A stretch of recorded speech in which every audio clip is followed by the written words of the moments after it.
Hello and welcome to another exciting edition of the Webhead Legion podcast. I am your host, Jesse Brown, and today we have two guests from SpiderManReviews.com, newcomer Adam Gilbride, and from ComicBookResources.com, Mr. Thomas Metz. Wait a second, did you just call me Adam? Aaron, I'm sorry. Adam's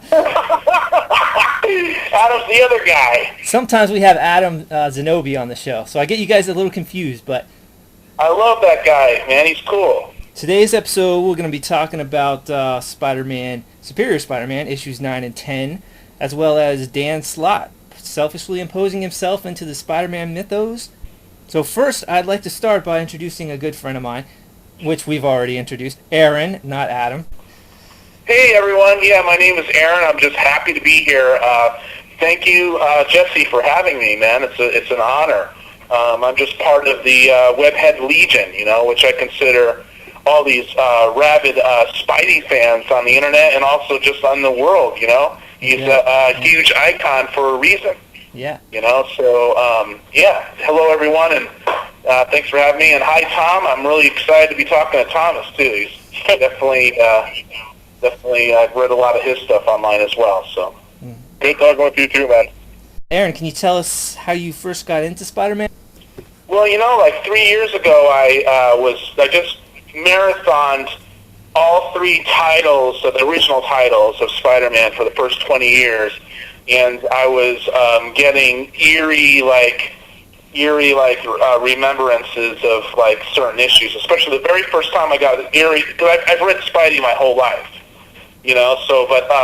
was when the Lizard, I think it was Stegron's first appearance back in the 70s, with the Lizard, when they were battling in the museum, and there was around there was an animated dinosaur skeleton or something, and it was glowing, and I was looking at that, and I was like, oh my god, this is so weird, I know this, Uh-huh. But my aunt and took all my Spidey comics though back then, and They stole them? They took them away from you? I was really upset about that. Ah. But what really got me into it was during the Roger Stern era. Okay, that's. Oh yeah. I read the Juggernaut. Nothing can stop the Juggernaut. The early to mid '80s, I think. Oh yeah, I mean that stuff. To me, I know. I've read a lot of stuff, but I mean the Roger Stern stuff for me is quintessential, essential reading. That Juggernaut story. Of Spider-Man. The Juggernaut story is very well perceived. It's like a top 50 for sure. Yeah, well, I mean, the reason for that is, because Spidey's tenacity. Uh-huh.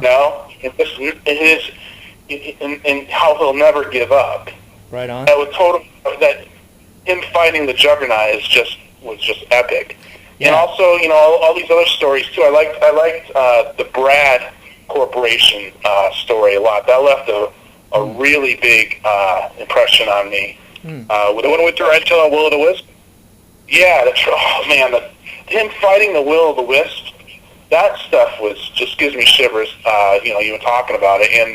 And then when the tarantula turned into that monster, I mean, that was just, that was like an epic cliffhanger. I remember reading that into the next issue, So, yeah, my whole life, I've read Spidey, and I've always related to Spidey because my favorite type of characterization of Spider-Man is that he's a very serious guy, inside, and he's made so many mistakes and he's trying to make up for them. But on the outside, he's just super lighthearted and making people smile and really helping others. You know what I mean?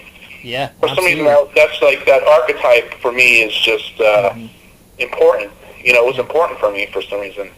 So there you go. Yeah, and Roger Stern portrayed that really well with Peter Parker. Yeah, I'm a really big fan of Uncle Roger. Let's put it that way. And I would love if Marvel ever gave him another run, I would totally probably buy 2 copies each because the stuff he's written recently too is actually still good. The way he executes, his story. He wrote a one-shot for the 50th anniversary, I think. I really enjoyed that one. Yeah. Remember that? Yeah. So yeah, there you go. That's my introduction, at least. That's my my story on that. Awesome. Well, let's get into some recent stories with Superior Spider-Man. Talking about issue number 9.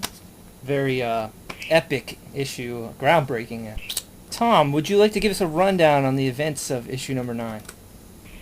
All right, sure. Basically, it starts with Dr. Octopus realizing that there's something weird going on in his brain, and they starting to go fight the Peter Parker memories. He sees them as the memory fragment. I don't think it's ever quite clear in the story whether that's the spirit of Peter Parker or whether it really is just Peter's memories becoming something else, or the memories that were left over from Peter Parker becoming something else. Right. So he goes inside there to into Spider-Man's mind to fight him. There's one cool scene where you see I think Midtown High, the Brooklyn Bridge, and the Daily Bugle all in Yes. one location. I remember the Daily Bugle crumbling. That was a very tragic scene for me.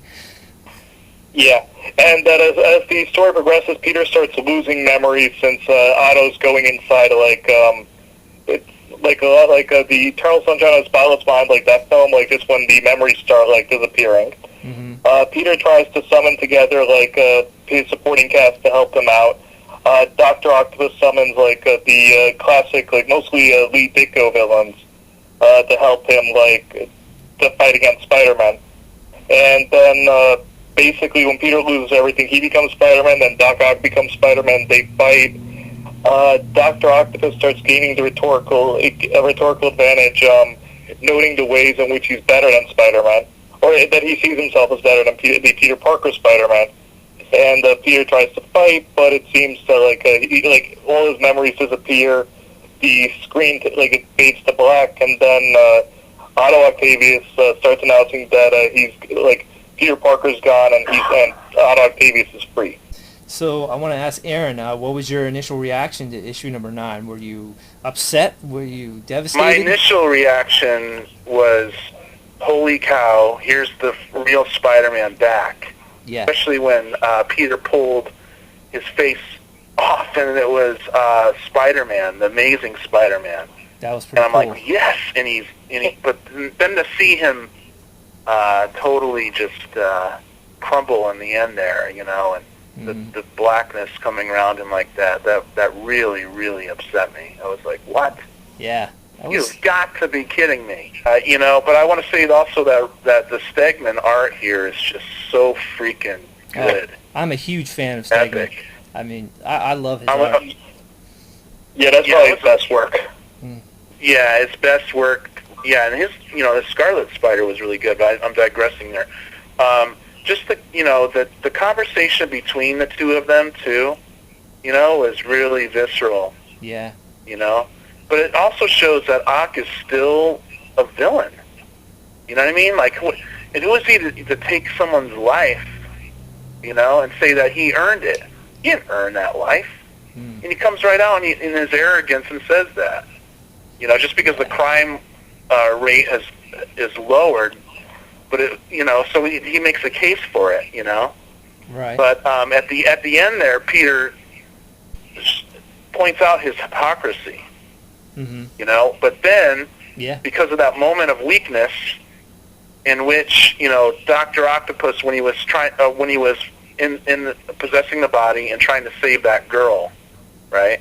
Right. And Peter had partial control of the body by just having one hand, so he was trying to prevent Doc Ock from helping the girl with the neural scanner, because of the reason of Doc would see that Peter was still in his brain there, Yeah. For me, that was just such a punch in the gut, oh man, no way, I agree, that was a low blow. That was a low blow, but then a couple panels later, you have Peter saying, no, I would have never done that. I would, and you believe him. You just know, he had that moment of hesitation. Right. And he kind of submitted to Doc Ock. Doc Ock's manipulation, his psychological bullying of Peter. And that's the Peter Parker that, sometimes we see that, but then he bounces right back. And I didn't like that Peter was allowing Ock to bully him in that way. I didn't like that either. But to me, it was actually plausible for the reason of what happened, the whole scenario. Peter pulled out every memory fragment of his that was supportive of his person and loving of his person, right? And he was sent him to attack Ock. And then Ock brought the fill-ins in, the fear. You know, every one of Peter's fears at him, and then Doc Ock won. Yeah. You know what I mean? So it's like, because of that psychological trauma, and then Doc Ock slamming him in the end like that, I could see Peter just being upset and kind of crumbling. But I never want to see that with Peter. Mm-hmm. You know what I mean? I never want him to ever lose like that. Right. You know what I mean? It was a devastating defeat, like total annihilation. Total annihilation. And Tom, what did you think about the public reaction to this story? Was it did people overreact or underreact?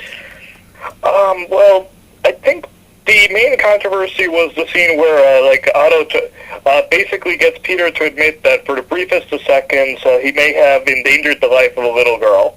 Uh-huh. But I think that some fans misinterpreted that. It was, I think, the scene that you see a lot in stories where the bad guy briefly gets a rhetorical edge while the hero's distracted, and in this case, Peter Parker is immensely distracted, that he's losing all his memories, he's facing complete annihilation.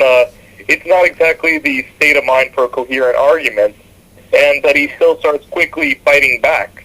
Right. There was some question on whether Peter would ever do anything to ever in any way endanger a little girl. I think in this case it was acceptable since the danger was only put people at slightly greater risks in the short term. Whenever he has to protect the secret identity, he can't exactly just start start web slinging immediately. So that's always been a part of the comics, that he's had to make these types of calculations before. Mm-hmm. What's good in the long term versus helping someone guaranteeing someone's safety in the short term. Yeah. Did you want to add And something? I'd like to add to that just a little bit. Yeah. I think what Peter Parker represents is the everyday person. I mean, that's pretty much, so everyone has those little, could you imagine hiding somewhere in your own brain and someone took it over and you're scheming to regain that, and then suddenly something happens that will undermine everything that you've been working towards. So there was that hesitation. But in the panel where he says, "I would never do that," yelling that out as his memory was going out underneath him and everything was falling, I believed him in that moment. So it made it more plausible that Peter Parker would actually do that. It wasn't really nice seeing it. Has anyone seen the video of Dan Slott's kind of behind-the-scenes commentary of this issue, where he's kind of teasing the fans about how he got rid of Peter? Did anyone happen to see it? Yeah, I just saw that. Yeah. Do you think that's a little, I don't know. I think it's something you can't really take all that seriously because he's obviously having fun with it. So Yeah. it's not I think it's Grant Morrison is different when he's talking about events in Batman Incorporated and a Death and That title than Dan Slott is when he's talking about Peter Parker. Yeah.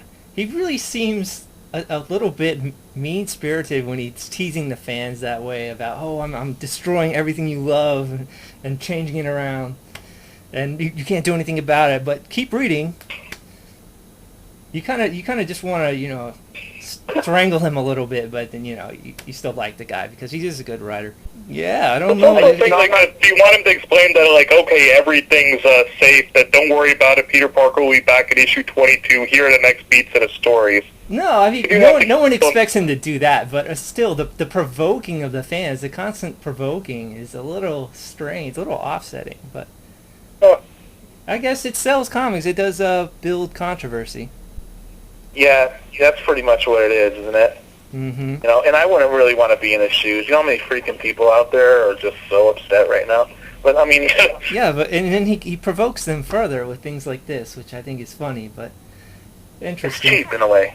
Yeah. For me, it's not something to be taken seriously. It's just his way of, if I'm, Yeah. speculate about that. It's his way of just whatever, man. I'm gonna freaking do this anyway. Yeah. I'm gonna taunt you, and the guy worked his whole life to get to where he is right now. Yeah. Yeah. He enjoys. That was his goal. He enjoys right Spider-Man, you know. taking the fans' emotions on a roller coaster ride. That's what he liked. That's a good point. I mean, well, any writer would want you to be engaged in what they're doing. Mm-hmm. But to take the icon, you know, of Spider-Man and to do it, it's like, you know, it's a little different. Yeah, You know, and it's like- especially the part of the video where he was talking about how so many of the Marvel editors or mainstays within were drastically against this idea. They were so, you know, horrified by even the mention of it. Just goes to show Yeah, that's you. why they even introduced the ghost of Peter. I mean, if it wasn't for the editorial, we wouldn't even have that. Right. We would have never had the ghost of Peter. We wouldn't have that epic fight right there that we just, you know, described. That puts me in a slightly odd position just because I said, like, in the last podcast that the Ghost of Peter was a great decision because it meant that, like, it shows fans, like, obviously Peter Parker's coming back, but now he took that away, so I'm still pretty convinced that, the most popular character in comics is coming back. Right. But now he took all that, like, certainty away. As long as we have guys like Alex Alonso, we'll get Spider-Man back. We'll get Peter Parker back at some point. Yeah, you know, I believe we'll get Peter Parker back, and perhaps, you know, we'll, not to digress far from this, but what, you know, like Jason Aaron's portrayal in the astonishing Spider-Man Wolverine, I thought that it was a very mature Peter Parker and really super brilliant and had a really strong grasp with irony, and so his humor was even deeper and funnier, you know? And I'm hoping for that kind of Spidey or that kind of Peter Parker coming out of all this. Because one thing I'll say about Dan Slott's Peter Parker prior to Superior, I just didn't like it. Mm-hmm. Like but, you know, I guess you can use the defense of saying, well, this is the brand new day, and, you know, we kind of made him younger and hipper and all this other stuff, but it was still immature and a lot of whining. Yes. Even in this issue, Superior number 9, Peter Parker's whining to Doc Ock, saying, "You can't do that. Don't use my family and my friends." And he's like, "Don't be so naive. You know, this is your memories." Yeah. You know? It's just ridiculous. I don't like Peter Parker portrayed that way. Right. But then again, I'm from the school of Roger Stern. Right. You know, so. Well, which brings me to another interesting question. Do you think Dan Slott was feeling pressure from fans due to the complaints about Peter Parker's characterization that he needed to change the character of Spider-Man? For me, I think that Dan had this idea all along. Uh-huh. And, you know, from what I've read, he was even going to do this before 700, but they pretty much told him no, and that you're going to have to wait, and then, so they had to lead it up vice versa. for 100 issues. Yeah. That was actually slightly different. He wanted to do it. He wanted to save it for 700. They wanted to do it for the big summer event, so that's why he came up with Spider Island. Yeah. Mm-hmm. That he wanted it for 700, but they wanted to do it a little bit earlier. Yeah, that was his whole thing of building up Doc Ock. You know, it's just like, you know, for me, you know, and this is just me. I didn't like Slott's style of writing on Amazing when it was himself. And, you know, because he did the old school Marvel method of just, you know, you tell the artists what to do, and then you fill in the words later. And for me, a lot of his run after Spider Island, a lot of it, not all of it, you know, some of it I really liked, but a lot of it seemed really jumbled. You know what I mean? And it was just too much on the page. It was actually the opposite of what you expect from modern day comics, which are decompressed. It was like super compressed, and it wasn't a lot of fun to look at. But, you know, at issue 698 kind of changed that. The execution was spot on, and it's been spot on ever since in Superior. Right. You know, so I have these mixed feelings about it because kind of like how the comic reads, actually. It's very interesting reads, but I just don't like what he's done to Peter Parker. And I also don't like that we have this really stern and Spidey. You know, it's interesting in a way, but I miss the humor now. You know what I mean? Yeah. I'm digressing again. I do that often. But No, I definitely miss the humorous Peter Parker with his quips. Yeah. Yeah. I mean, in this one, No? Ock he's making quips, you know. You notice, like, in issue 10, the cops even commented on it. They're like, is he trying to be funny? Because that's not very funny. I'm like, oh, just laugh. Right. Just laugh anyway. But, yeah, I think Ock is kind of coming into his own as Spider-Man, maybe gaining more of a sense of humor, or trying to, at least. So there's already been damage done to Peter, but, you know, I always try to make the best of it. You know, always read it anyway. Mm-hmm. you know? Right. So, I mean, if we want to get back to Dan Slott, I think that Dan Slott has a lot of passion for Spider-Man. And I don't think he writes Peter Parker that well, even though he understands everything. He's read everything. Yes. Spider-Man expert, you know? How can you be that way and not really get Peter Parker on some level? Right. You know? Before we start talking about issue number 10, we might as well go ahead and address the question, is Dan Slott selfishly imposing himself into the Spider-Man mythos? And by that, I mean, we've heard from him in interviews that Dr. Octopus has been one of his favorite characters for the years, and he even sees a little bit of himself in Dr. Octopus. So is he kind of writing himself into the role of Spider-Man? I don't know how selfish it is, other than I can see the connection between him taking over Spider-Man as a writer and Ock taking over Spider-Man. You know, I do see a connection there. You want to take that, Tom? Yeah, go ahead, Tom. I don't really see it that way. Like, one thing he is doing for the story is basically making sure that Dr. Octopus is, like, unambiguously one of the biggest Spider-Man villains. That he had kind of lost that perch that Venom was more popular and Norman Osborn was bigger. But this may even, it may not, top the worst thing Norman Osborn's done, but it's getting close. So it is, to make sure that Dr. Octopus is still, on the perch, oh, man. the top Spider-Man villains. That, yeah, I think this tops the Clone Saga. I'm telling you. He actually finished off Spider-Man, so he finished off Peter Parker. Parker. Tops the Clone Saga, but not killing off Gwen Stacy. That's oh yeah, right. Any villain's ever done. Well, he killed the memory of Gwen Stacy and all the others. So I think that's almost worse to a degree. Doc Ock never saw it as the real Peter Parker. He saw it as some weird, memory fragment, like a multiple personality almost. Anyway, I can only imagine. I don't really know. So I wonder about this, too. I really wonder what's going on. So Slott has me on that. I'm reading, because I don't believe it's Peter Parker. I was going to ask you, what do you think about the accusations that I've heard quite a few fans say that Dan Slott is sabotaging Spider-Man, or at least the character of Peter Parker? I think it depends mainly where the story ends, and right now this is probably the end of the first act, with Otto's victory or so. If you look at Superior Spider-Man of the story, this is probably the end of the first act. Right. Presumably there's going to be a lot of stuff coming up, and as for whether it's not sabotaging Peter Parker, that really depends on where the story ends. Sure. More than anything else. Right, where his run as writer ends. Yeah. I mean, people might disagree. I mean, a lot of people do, but they don't really know where this is going. Sure. Just like the Clone Saga, when everyone was so outraged by that when they found out that, who was the real Spider-Man, but then they flipped that. And you know what? And now, in retrospect, people are reading that when Ben Reilly was, Spidey, and there was a breath of fresh air there for brand new cast, brand new direction, and suddenly they slammed it down.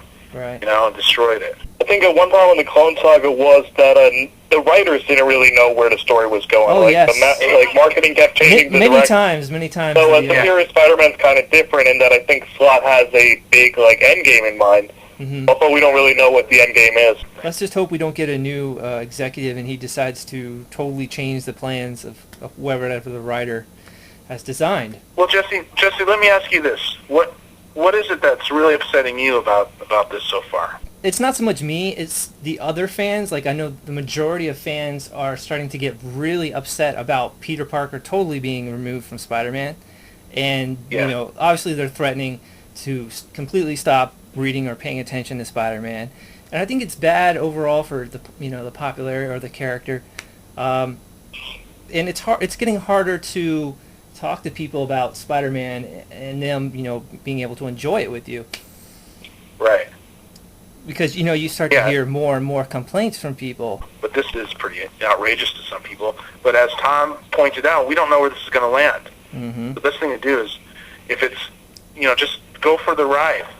Absolutely. If it turns out pretty bad, then you can say that. But people don't really know. Now, as a side note, I do miss the Spider-Man full of humor. You know what I mean? Right. And that's a really big part of Spidey. I don't really like. There is humor in the book, but it comes from something else right now. Like, it doesn't come from Yeah. Peter Parker. No, it doesn't. There is a sense of irony there. The way Doc Ock perceives things, the way his arrogance is entertaining. You know, the way he was strutting through. You know, are we on issue 10 now? Yeah, it's safe to talk about he issue took- 10 now. There were quite a few humorous moments. The classroom and Yeah. even the dinner table. Yep. Yeah, issue 10, I really liked that. I really felt it came together, you know, as far as story execution. You know, putting my misgivings away about what's happened to Peter Parker. Yeah. You have the cast, you know, we have J. Jonah Jameson and his dad arguing over the table like that. I mean, that's kind of cool. You have J. Jonah Jameson defending Superior Spider-Man. That's kind of a neat twist. Yeah. It says a lot about what's happening. It's funny that both him and his father are so stubborn, but their viewpoints But are that's true to life. their viewpoints are completely opposite too. Yeah. Exactly. Families are like that. They have the same traits, the stubborn traits, but they're on total different sides of the spectrum, you know? So you got to give Dan that. And having said that, whose side of the argument do you take, Jameson Sr. or Jr.? Aaron. Oh boy. Okay, so let me tell you this: I'm not a zero tolerance guy. Yeah. So I'm not strike before they strike. Gotcha. You know, so I'm on his dad's side. So you prefer the mercy. I prefer the mercy. I prefer looking people in the eye and seeing people as individuals and not like stereotyping everybody. Yeah. I think that's where the majority of the fans would lay their opinion. Yeah. That's why. Well, we the kinda majority like of fans have more information. We kind of know, like, what exactly happened in the, like, when Massacre was shot, and also what's really going on with Peter Parker. Yeah. So you're right, Tom. So Slott just wrote that. You know, these are different issues, of course. You know, but when Spock, we'll call it, right, Spidey-Ock, shot Massacre, right? Mm-hmm. I mean, it showed Massacre almost like, oh my God, I feel something. You know, that human element. You know. Right. And then, you know, Spock being the zero tolerance guy, shooting him anyway. You know, so I mean, that's kind of Slott definitely has that slice of humanity in there. You know, a slice of life. Storytelling is happening in Superior overall. But are we on issue 10? I mean, We're talking about issue 10. We're going through that. I'm Yeah. kind of in the background in between our comments, but I'll give a quick rundown of what happened in issue 10. Basically, this was the first story completely without Peter Parker. Maybe the first issue of Spider-Man that we haven't had Peter Parker, but to me it didn't feel like that. I was really enjoying it. It's basically the story about Ock coming into his own, establishing his supporting cast. We're getting into stories about Ock earning his doctorate and establishing a romance. There was a crime happening on the streets between the gangs of the Owl and the White Dragon, and one of Spider-Man's spider bots alerted him to that. He goes there and he handles the situation. Very brutally attacks both crime leaders, the Owl and the White Dragon. And he webs them up for the police. And the police get a look at that and they say, wow, he really did a number on these guys. They kind of talked about how they missed the way the old Spidey used to handle things and left those friendly little notes. So they're kind of keen in on the situation that something has changed with Spider-Man. Also, we had Mary Jane at her nightclub, and she was the victim of the new Goblin's attack on her nightclub, which started a fire, and they were locked into the building, were not able to escape. So Mary Jane was thinking, you know, Spider-Man's going to come and save me. He always does. But lo and behold, it didn't happen. Instead, the fire department came to her rescue, thankfully. But she was left wondering, you know, what happened there? Why didn't he come rescue me? What actually happened was that Spider-Man routed the call to the fire department and instead chose to go and handle the villains. Yeah, there was a lot in this issue. Mm-hmm. Plus the Green Goblin. Also, yes, Green Goblin. And also Carly Cooper and Watanabe, and the Mary Jane's confrontation with Peter. So yeah, there was a lot. Yeah, and Yeah, it was awesome. Oh, and Peterhead took the final. Yeah. So- So story execution-wise, I mean, this is just brilliant to me. I mean, it just harkens back to like when Stan Lee was hot earlier in his stuff. He would just move it over to like supporting cast members and build up little subplots and stuff. Then move it over to the hero. Then move it over to this. It just kept your interest the whole time. I love the cohesiveness of this issue. right. Anyway, you didn't ask that. Right now, you didn't ask me to jump in there, but yeah, I mean, what I don't like about it so far is we don't know who Green Goblin is. Right, we have this new Goblin. He's dressed in the Green Goblin's clothes, but he's calling himself the Goblin King for some reason. So that's very peculiar. He is the leader of the Goblin Gang, which we see with the guys with the tattoo. And they've been recruiting members of other gangs, so they built up a very large army at this point. And it'll be interesting to see where that goes. Tom, what's your take on the Goblin King? Who do you think is behind the mask? There was one interesting theory that made a lot more sense before this issue, that it might actually be Peter Parker in some form. That maybe he took... Wow. Since Norman Osborn was comatose as of Amazing Spider-Man 697, maybe somehow Peter Parker's mind isn't there. But that doesn't quite work when they firebomb Mary Jane's nightclub. Yeah, So exactly. I really have no idea. Unless somehow Peter Parker's mind is deranged and doesn't really know what he's doing. If he kind of thinks that he is Norman Osborn for some reason. Or whoever happens to be maybe. behind the mask. I suspect there may have been a clue in this story when, like, the owl was fighting the white dragon. He said that, like, a white dragon seems to be one of Kingsley's goons. Yes. Could just be that the Goblin King is Kingsley repeating his old tricks Yeah, that's and, like, using someone else's identity to form a criminal empire. yeah, that's my number Which one could be theory. Kingsley or someone working for him. My number one theory is that it's Roderick Kingsley. Well, basically, because he's calling himself the Goblin King. I think that's a big clue, but it could be a red herring. Yeah. Could be red herring, but it'd be interesting if the Kingsley became more involved in the story, and he knew that something was off with Spidey or something. Start building up him again as this mastermind dude. Sure. Well, it'll be interesting to see with the upcoming Hobgoblin story, which we know Phil Urich is going to be involved in, but will Kingsley be involved in that one too? It'll be interesting. Yeah, I would say it's Norman Osborn, but it's not because he's a guy carrying on a different role. He's like a Lex Luthor now in the Marvel universe or something. He's like this underground, Yeah. villain. And if So it's not I'd Norman rather see him Osborn, than the Green Goblin does, man. I'd rather see him, back being who he was, Yeah. And then him against Otto. Do you guys think Wacker and Slott made mistakes? Like, basically, they kept mentioning, like, is it Norman Osborn in the Green Goblin suit or someone else? Do you guys think they made a mistake bringing up the question? Because if it's not Norman Osborn, it probably would have been more fun if the reveal had happened without anyone expecting it. Right, because everyone already assumes it's Exactly. Norman Osborn. So I think it's pretty much safe to say that it's not Norman at this point. That'd be too obvious. Also, they're, like, saying that, like, they're... like a writer and editor are bringing it up that, like, how do we know it's Norman Osborn under the mask? Which then suggests, yeah, it's probably not Norman. Yeah, they kind of Like, otherwise we wouldn't slipped know on that there's one. history, so then it could be, like, a cool twist. But, like, Yeah, they slipped on their own banana peel with that. They should have approached it a little differently. But Well, it's just the whole dynamic of this is different. I'm guilty of it too. I read almost every interview. yeah, I read the CBR stuff. yeah, And Alex on there every week, and I read what Dan Slott has to say. So it's part of the whole thing, I guess. Getting back to the scene where Spider-Man chose to route the fire department to handle the fire and take care of the villains himself. Do you think that was a heroic decision? Tom, you wanna? I didn't hear the question. no, I don't think it was particularly heroic. That it just shows a shortcoming of Otto's approach. That he'll look at the big picture and ignore the small details, which I think incidentally shows that this isn't Dan Slott trying to figure out what he'd do if he was Spider-Man.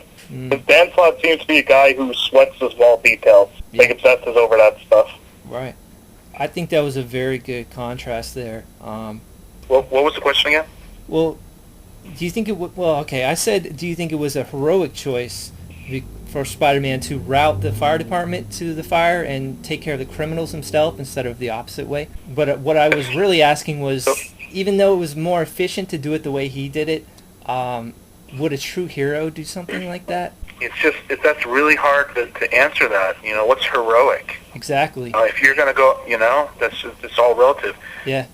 It was a great point in the writing to illustrate that, those drastic choices that you have to make. I think that it just reveals the character of Otto more. Like, he is so detached emotionally. Right. Whereas Peter Parker, his emotions would drive him. He would just bust in there and do some incredible thing that you wouldn't even expect him to do, because he cares so much, I tend to think that a true hero would... aspect of Spidey I miss, Yeah, I tend to think that a true hero, his emotions would overcome him, and he would always choose to rescue people whose lives are at stake rather than go after some villains and put them in custody. But it is a difficult question. That Tombstone, like we've seen in decades of comic books, is a really bad guy. Yeah. So maybe the harm of allowing Tombstone to stay out of prison longer would have been much worse. Yes. Since in most cases the fire department would be able to handle a fire. Yes. It was just a rare case where it was worse than otherwise, but that could be a calculated risk. Yeah. The argument definitely goes both ways, like it did with Massacre. Do you execute someone like that, or do you give him one more chance and then risk many, many people's lives? I think the real question is what's more relatable as a reader to someone who's just has all this emotion that really cares about his friends and family versus someone who's just super detached and calculating. Right. Because that's borderline evil. Exactly. Yeah. That's what we assumed is borderline evil. So this is challenging that idea, Absolutely. Otto Spock so far is more effective. He is more effective. He's the superior Spider-Man. I mean, you have to argue that he's clearly more efficient than Peter Parker was. He's more efficient, and but there's arrogance in it. Yes. So is he? Well, that's is he superior because one-on-one in a certain scenario, when he's just relying on himself in this outrageously dangerous circumstance, right? He didn't think about who's better. Yep. To me, his ego is his only weakness, and that's what defines him as a villain. Will he be able to overcome that in time? That's the continuing question. The people, that's why we want to read. That's why we want to continue getting these stories and see how his character develops. Will he maintain that ego, or will he start to realize? So it could turn out to be a classic story of redemption, but then we forever lose Dr. Octopus. Yeah, and that's what we were talking about in the previous podcast episode. Mike brought up some really good points about how if Octopus were to lose that ego, that's kind of his defining trait, and he would no longer be the character that we know and love to hate. I said there doesn't seem to be much danger of that happening. Right. Otto losing his ego. If it did, then they would have to find another replacement for Ock, another incarnation of the same character through cloning or doesn't really work. Some other means. Yeah, Doc Ock, man. I would say, let's bring back Peter ASAP. But I'm enjoying the ride right now. Mm-hmm. This leads me to our next topic. Okay. Do you have a favorite Dr. Octopus story, and which is it? For me, it was the Octopus Owl Wars, Gang Wars, and stuff in which Black Cat almost died. Mm-hmm. For me, that was just so. I don't want to keep using the same words, but visceral. that someone he loved was almost died. And then later on, he had this epic fight with Doc Ock that left an impression on me. And the outcome of that fight, left Doc Ock, psychologically damaged. And so I would say that I did lose interest in Doc Ock after that period. Is that the point where he developed the arachnophobia? Yeah, the arachnophobia. Yeah, right. That's not one of my favorite stuff. That's one of my least favorite stuff. Right. Well, that brings me to my favorite story, which was the issue where he overcame his arachnophobia. Yeah. Through counseling and also a fight with Spider-Man, in which Spider-Man faked being defeated by Doc Ock, so that Ock would regain his sense of self-worth. And that was an issue. It was the late 80s. It was In written by... 98 or something like that. Yeah. 296 and 297. Yeah, written by David Michelin, one of my favorite writers of Spider-Man. Yeah, cool. My favorite Spider-Man story, or my favorite Doctor Octopus story, is right in the middle there. Not from the Spider-Man comics, but in the John Byrne's Fantastic Four, issue 267, A Small Loss. Uh-huh. Like, Yeah, I remember that that's story. probably the best, like, Doctor Octopus, like, purely Doctor Octopus story I've read. Some, like, it shows, like, how dangerous he is, and also, I guess, the potential for him to be a good guy. Like, the Master Planner saga is a better story, but Doc Ock only appears in it for, like, 16 panels out of a 3-part storyline. Oh, gosh, yeah. What a great story. But, yeah, I know what you're talking about. Yeah. Well, that's interesting. I'd have to reread the Byrne. I always want to go back and reread those Byrne FFs, because, man, I remember some of those. They were so good, But I don't really clearly remember the Doc Ock story there. But That was the one where Susan Storm was in danger of losing her baby. Yeah. Like, or, like, went into, like, labor, like, good, like, really good comic, and, like, obviously, like, bad, like, tragic ending, but... Yeah, I vaguely remember that. I'd have to reread that. That's awesome. But should we do honorable mentions as well? Absolutely. Go ahead. So I like, maybe Tom could help me, but I like the Stan Lee Ramita, the mind control issue where Doc had control of him somehow, and they were like Spidey was helping Doc Ock. Remember that they were in a van. Yeah, that was my favorite Lee Romita story too. Amazing Spider-Man 53 to 56. Yeah, I've yeah, never because read then that. Spidey comes back and starts kicking his butt, and it has that classic cover on 55 and all that. But I really like the earlier story, that mind control story aspect of it. And I also really like his first appearance and how crazy he was, and he beat Spidey.